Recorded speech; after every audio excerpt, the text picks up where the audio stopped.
do you remember about going up against Baker Mayfield last year that you picked against him? That was on Christmas last year. That was a close game. Yeah, they was running the ball on us too good. Browns were. What did you think of the way he led that comeback in the Thursday night game last week against the Raiders? Yeah, that was a good game. That was a good win. Yeah. Is that sort of what you have to kind of remind yourself of Baker, that he might throw 3 or 4 touchdowns, but he also might throw 3 or 4 interceptions, so just wait for your moment? Yeah. Yeah.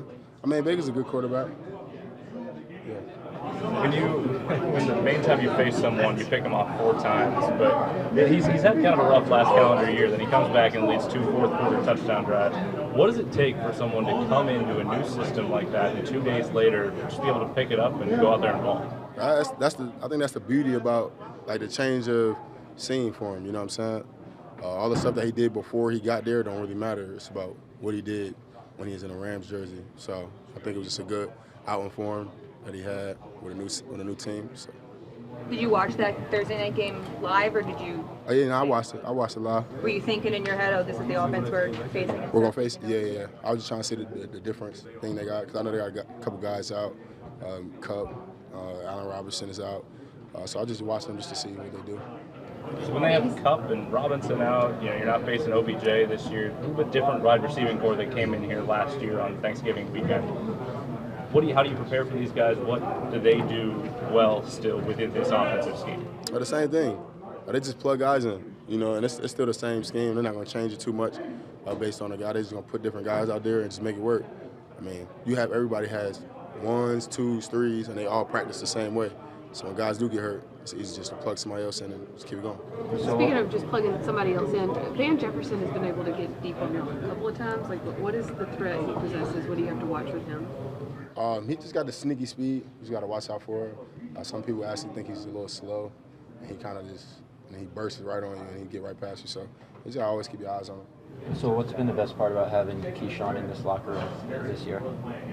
The best part about having him in our locker room? Yeah, Aaron said after the Bears game that he wishes he played with a guy like Keyshawn his whole career. Why did he say that? Do you know why? Did he say that? Yeah, do you know why he said it? He was talking about how for his whole career he's hoped kick returners would take touchbacks a lot, but he hopes Keyshawn brings it out every time. Yeah. And he just likes how he plays, how fearless he is. Yeah. Keyshawn, he's a good guy. But he just got that. He feel like he can make every play and he can do everything. So in practice, that's just who he is, and him and Rich always goes at it. Rich be telling him don't take it out. And he just bring it out anyway. But when you make something happen, it's hard to say something about that. So but he just got that confidence and swag that he can make a play. Are you scoreboard watching right now? You punch out scenarios of what it will take for you guys to get into the playoffs? I'm not gonna lie, I've seen scenario, but I think it starts with us though, no matter what. Because if every scenario happens the right way, and we don't win, it's only on us. So I just think that we just got to keep winning, and everything else will just play out. Is number 15 they're coming to him more? Does it look like that on tape? Who, Tutu? Yeah. How are they going to use him? Oh yeah, he's their speedster. Yeah. He comes in the guy, jet sweeps a lot, takes the top off. The last game, it definitely looked like Baker Mayfield was comfortable getting him the ball a lot. So.